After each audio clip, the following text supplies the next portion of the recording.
Hola, clase. I've received a couple emails just wondering what you all missed on Friday when you went to your visit at the high school. So instead of sending out a step-by-step written email, I thought that I would record a video because I thought that it might just be a little bit easier to show you. So what you're going to want to start on is you're going to want to go to classroom.google.com. And that's where you want to head first, classroom.google.com, and press enter.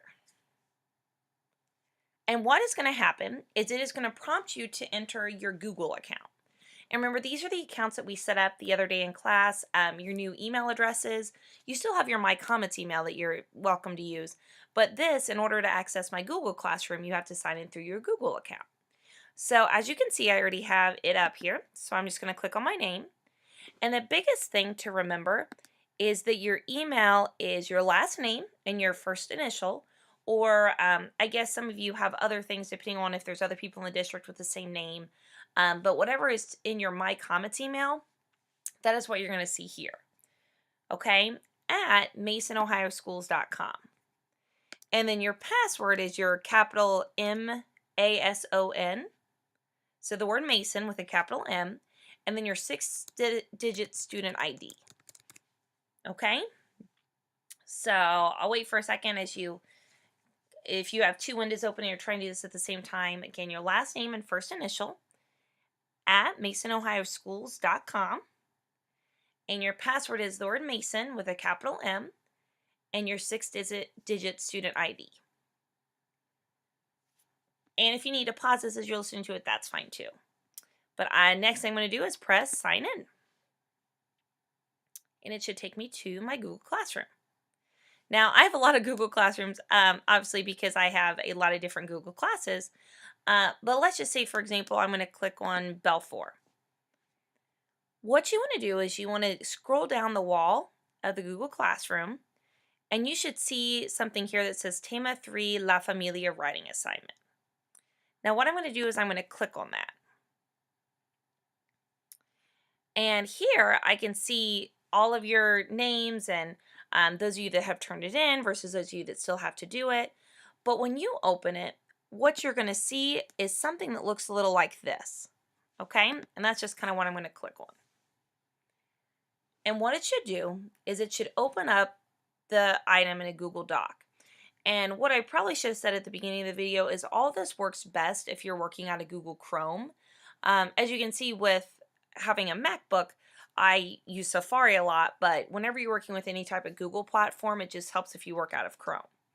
So what you're going to do is you are going to type about your familia, including all of this criteria here. Now, you don't have to include every single thing about every single person, but as long as you get a good description of your family in there, that's great. Two of the things that I showed people in class on Friday were, one, the benefits of setting your language in Spanish. So first thing you want to do is set your document to Espanol.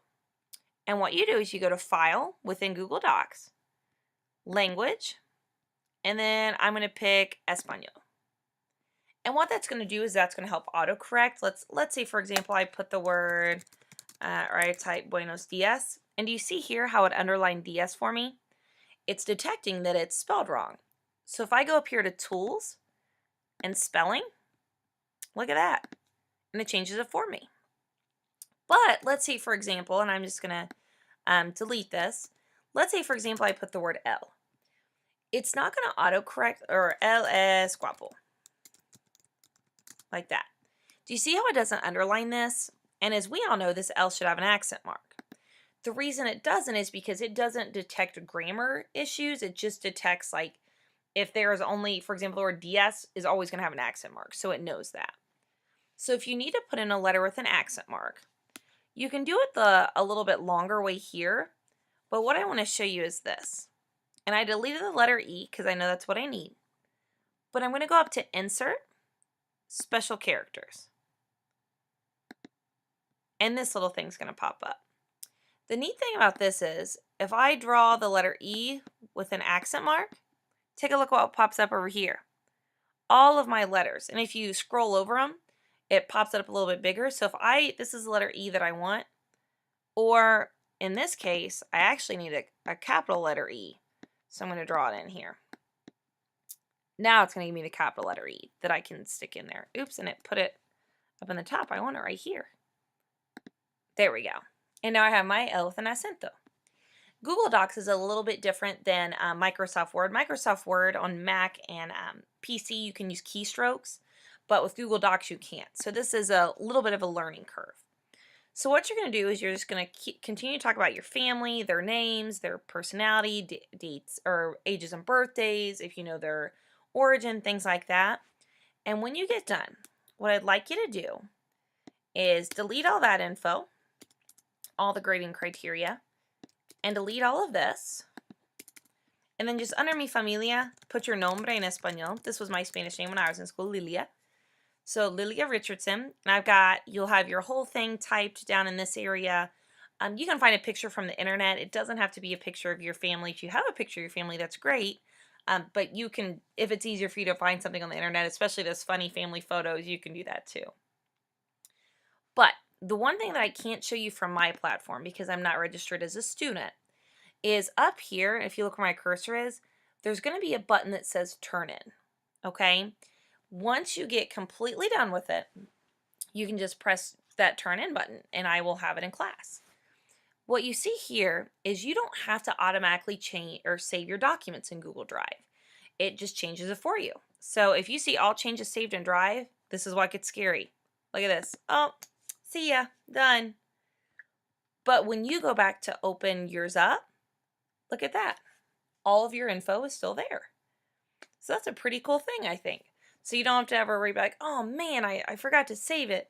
Something like that. Nope. All you have to do is exit out and it'll be right there to pick back up in Classroom where you left off. So after you submit it, then I will see here that it is done. For example, I will show you here, just as an example. This was an assignment that I just did so I could show you all. It checks some word done, and that tells you that you're ready to go. So I hope that was helpful. If you have any more questions, feel free to ask, and I can record another video or something like that. If you want some more practice with possessive adjectives that we just started to talk about on Thursday, I posted that on the wall. But just let me know anything you might need, and I will be here to help.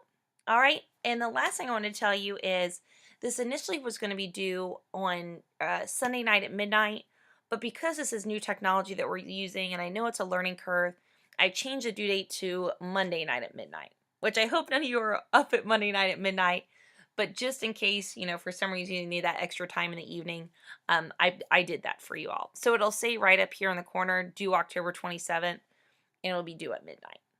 Okay?